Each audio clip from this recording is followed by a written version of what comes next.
아멘. 오늘 우리에게 주시는 하나님 말씀을 소개합니다. 오늘 말씀은 역대하 16장 7절로 14절의 말씀입니다. 제가 가진 성경책 구약 성서 675면 어간에 있습니다. 우리에게 주시는 말씀 역대하 16장 7절로 14절의 말씀을 우리 한 목소리로 봉독하겠습니다. 그때에 선견자 하나니가 유다 왕 아사에게 나와서 그에게 이르되 왕이 아람 왕을 의지하고 왕의 하나님 여호와를 의지하지 아니하였으므로 아람 왕의 군대가 왕의 손에서 벗어났나이다. 구스 사람과 룹 사람의 군대가 크지 아니하며 말과 병거가 심히 많지 아니하더이까. 그러나 왕이 여호와를 의지하였으므로 여호와께서 왕의 손에 넘기셨나이다. 여호와의 눈은 온 땅을 두루 감찰하사 전심으로 자기에게 향하는 자들을 위하여 능력을 베푸시나니 이 일은 왕이 망령되이 행하였은즉 이후로부터는 왕에게 전쟁이 있으리이다 하매 아사가 노하여 선견자를 옥에 가두었으니 이는 그의 말에 크게 노하였음이며 그때에 아사가 또 백성 중에서 몇 사람을 학대하였더라. 아사의 처음부터 끝까지의 행적은 유다와 이스라엘 열왕기에 기록되니라. 아사가 왕이 된 지 39년에 그의 발이 병들어 매우 위독했으나 병이 있을 때에 그가 여호와께 구하지 아니하고 의원들에게 구하였더라. 아사가 왕위에 있는 지 41년 후에 죽어 그의 조상들과 함께 누움에 다윗 성에 자기를 위하여 파두었던 묘실에 무리가 장사하되 그의 시체를 법대로 만든 각양 향재료를 가득히 채운 상에 두고 또 그것을 위하여 많이 분향하였더라. 아멘. 저녁이 되고 아침이 되니 오늘은 10월 14일입니다. 여러분, 장례식 하면 어떤 꽃을 연상하게 됩니까? 빈소에 들어가는 입구에서부터 이 꽃을 만날 수 있습니다. 고인의 영정 앞에 헌화하는 꽃, 바로 여러분 머릿속에 생각하고 계시는 흰색 국화입니다. 오늘 10월 14일의 탄생화가 바로 흰색 국화인데 아무래도 이 장례식장에 쓰이는 꽃이라는 그 의미가 너무 강한 나머지 연인 간에 혹은 부부 간에 서로 주고받기에는 부담스러운 것이 사실입니다. 흰색 국화를 누군가가 여러분에게 선물로 주고 갔다면 그 드는 기분을 헤아려 보시면 되겠지요. 이 장례 문화에 흰색 국화가 들어온 것은 한 100여 년 전 강화도 조약 이후로 보는데 그때의 서양 문화가 우리에게 유입되면서부터입니다. 흰색 국화가 가진 꽃말이 있는데 그것이 바로 진실입니다. Trust. 이 종교적인 단어로 번역을 하면 진리가 되겠지요. 앞으로 흰색 국화를 쳐다볼 때마다 여러분이 장례식장에 가서 슬픔만, 죽음만 떠올리지 마시고 흰색 국화를 쳐다볼 때마다 나는 하나님 앞에서 진실되이 살고 있는가? 나는 길이요 진리요 생명이신 예수의 사람답게 살아가고 있는가를 점검하고 살피며 살아가는 저와 여러분이 되기를 소망합니다. 오늘도 하루 중 시간을 따로 떼어 구별함으로 하나님을 깊이 생각하는 자리로 나아오신 우리 성도님 한 분 한 분마다 하나님 우리 아버지와 주 예수 그리스도로부터 임하는 은혜와 평강이 충만하시기를 축복합니다. 어제는 우리가 이 솔로몬의 아들 르호보암의 삶의 모습을 말씀을 통해 살펴보았습니다. 르호보암은 알았지요. 나라가 이 지경에 이른 것이 10개의 지파가 저 여로보암을 따르고 여로보암에게 충성을 바치게 되므로 이 나라가 둘로 쪼개진 것이 하나님의 뜻하심에 있었구나, 이것을 알았습니다. 그런데 아이러니한 것이 이 르호보암이 그 다음은 왜 몰랐냐라는 것인데, 바로 이것입니다. 다시 하나가 되게 하실 수도 있는 분이 하나님이라는 것. 왜 르호보암이 그것을 몰랐을까 하는 것입니다. 아버지 솔로몬의 죄악으로 인하여, 그리고 자신의 오만함으로 인하여 나라가 분열되었으면 하나님께 엎드림으로 속죄의 제단을 쌓아 그 하나님의 자비하심을 구할 것 같은데, 속죄의 제단을 쌓는 것이 아니라 무엇을 쌓았습니까? 예, 성을 쌓았습니다. 약해진 국방을 틈타서 적군들이 쳐들어올까 봐 두려워 애굽이 있는 남쪽을 향하여 성을 쌓고 블레셋이 있는 서쪽을 향하여 성을 쌓았는데, 그렇게 열심히 쌓은 성이 무려 15개의 성이었음을 우리는 어제 말씀을 통하여 보았습니다. 르호보암, 그는 왜 그랬을까? 강한 반석이요 산성이 되시는, 피할 바위가 되시는 여호와 하나님을 의지하지 않고 왜 르호보암, 그는 사람의 힘으로 성 쌓는 일에 바빴을까? 정말 인간은 연약하구나. 한순간이구나. 눈에 보이는 저 성을 내가 의지하고 눈에 보이지 않는 하나님을 내가 잊어먹는 것 한순간이구나. 평안할 때, 평온할 때 내 믿음을 자신하며 살면 안 되겠구나. 정신을 차릴 수 없는 위기가 찾아올 때 온 몸이 하나님의 말씀대로, 하나님의 방식과 방법대로 살기 위해서는 내가 이 철저히 신앙의 훈련을 쌓아야 하는구나. 신앙의 훈련을 해야 하는구나. 세상의 성을 쌓는 그 시간에 하나님을 향하여 믿음의 제단을 쌓는 저와 여러분이 되기를 말씀을 통해 우리는 다짐해 보았습니다.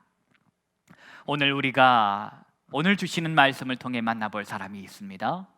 바로 그 사람은 르호보암의 아들의 아들, 즉 손자가 되는 아사 임금입니다. 성경은 이 아사라는 이 임금에 대해 말하기를 그는 하나님 보시기에 선과 정의를 행했다고 기록합니다. 이방 제단과 산당을 없앴고 우상을 철폐하는 등 아사 왕이 종교 개혁을 실행하였기 때문이지요. 그는 인생의 위기 앞에서 하나님 앞에 엎드릴 줄 아는 사람이었습니다. 그런데 인생의 위기 앞에서 엎드릴 줄 아는 사람이었지만 인생의 교만 앞에서는 엎어져 버립니다.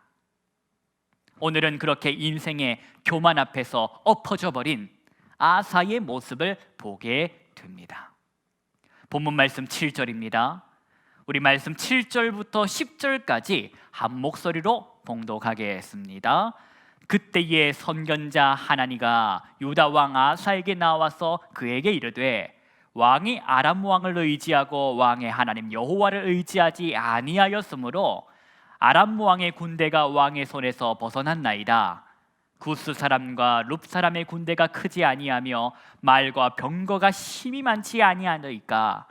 그러나 왕이 여호와를 의지하였으므로 여호와께서 왕의 손에 넘기셨나이다. 여호와의 눈은 온 땅을 두루 감찰하사 전심으로 자기에게 향하는 자들을 위하여 능력을 베푸시나니 이 일은 왕이 망령되이 행하였은즉 이후로부터는 왕에게 전쟁이 있으리다 하매 아사가 노하여 선견자를 옥에 가두었으니 이는 그의 말에 크게 노하였음이며 그때의 아사가 또 백성 중에서 몇 사람을 학대하였더라.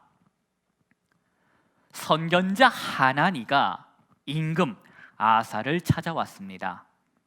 왕을 찾은 이유는 왕이 하나님을 의지하지 않고 재물을 의지하고 사람을 의지함으로 전쟁을 치러냈기 때문입니다.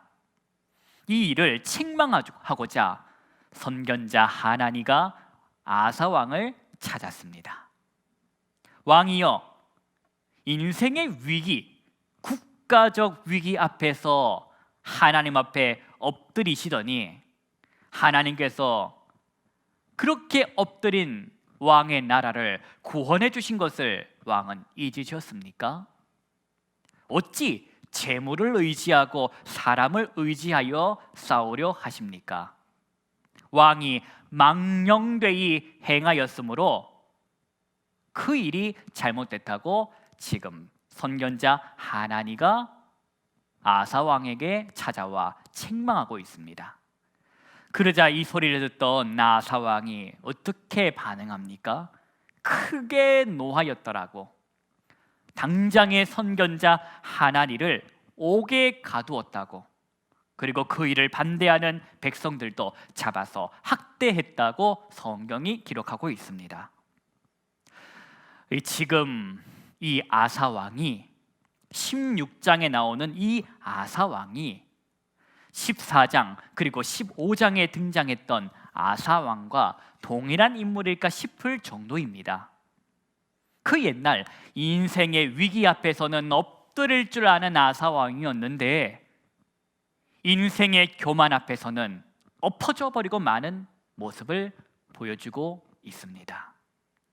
11절 말씀을 보시지요. 우리 11절부터 14절까지 말씀을 함께 소리내어 봉독하겠습니다. 아사의 처음부터 끝까지의 행적은 유다와 이스라엘 열왕기에 기록되니라. 아사가 왕이 된 지 39년에 그의 발이 병들어 매우 위독했으나 병이 있을 때에 그가 여호와께 구하지 아니하고 의원들에게 구하였더라. 아사가 왕위에 있은 지 41년 후에 죽어 그의 조상들과 함께 누움에 다윗성에 자기를 위하여 파두었던 묘실에 무리가 장사하되 그의 시체를 법대로 만든 각양 향지류를 가득히 채운 상에 두고 또 그것을 위하여 많이 분향하였더라. 성경은 아사 왕의 말년의 모습이 어떠하였는지를 보도하고 있습니다. 왕으로 등극한 지 39년째에 왕의 발에 병이 드는데 그런 발병으로 인하여 왕은 2년을 앓다가 죽습니다. 성경은 그가 병들어 매우 위독했으나 여호와께 구하지 않고 의원들에게 구했다고 합니다. 어떻게든지 살아보려고 이 약도 써보고 저 약도 써보았을 것인데 그렇게 살아보려고 했던 아사 왕인데도 그가 동시에 준비한 것을 보면 참으로 기가 막힌 것입니다.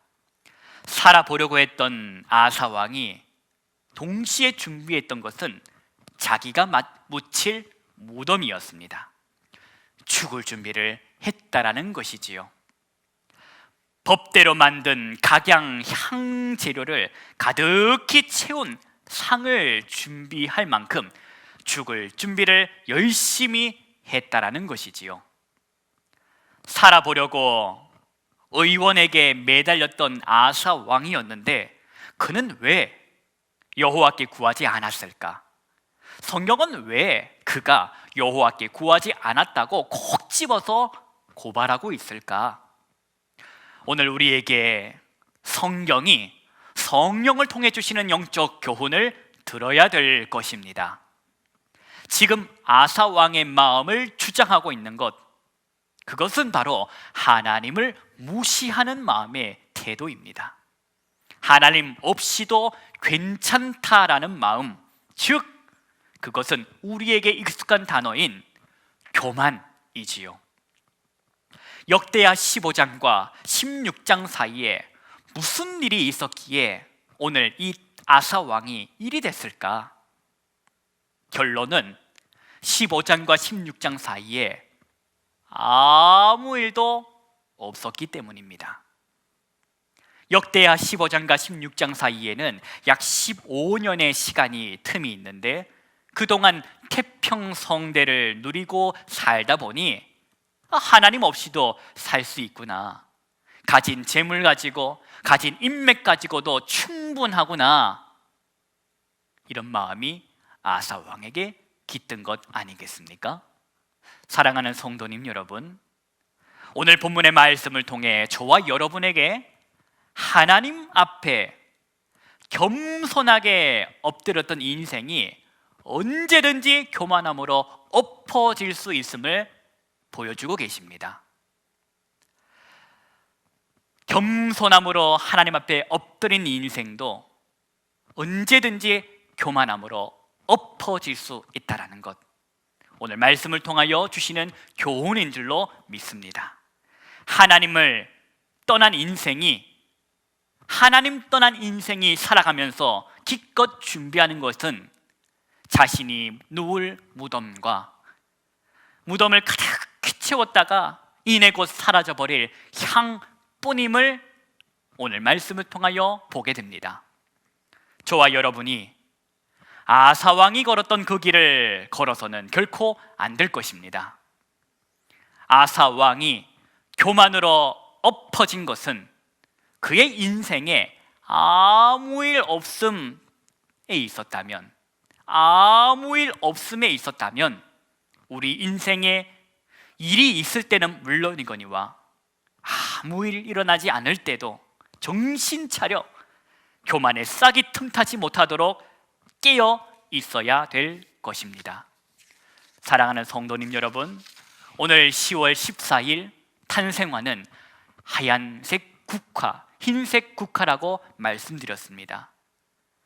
흰색 국화를 쳐다볼 때마다 오늘 주시는 이 말씀이 마음속에서부터 생각나시기를 축복합니다.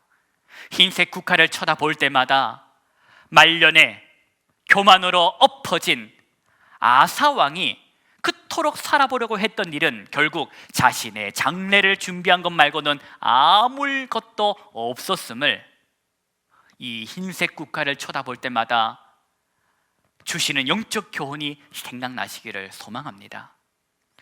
우리는 오늘 진리요 길이 되시고 생명이 되시는 주 예수 그리스도의 그 길을 걷고 있는지 늘 끼어 살피는 저와 여러분이 되어야 될 것입니다. 오늘도 땀 흘리는 삶의 현장 속에서 수고하는 그 일터 가운데 하나님의 말씀이 이끌림 받는, 하나님의 말씀으로 이끌림 받는 그런 삶을 살아가시기를 축복합니다. 겸손함으로 하나님 앞에 엎드릴 줄 아는, 끝까지 그렇게 엎드릴 줄 아는 하나님의 사람으로 살아가시기를 축복합니다. 기도하십니다. 하나님 아버지 감사합니다.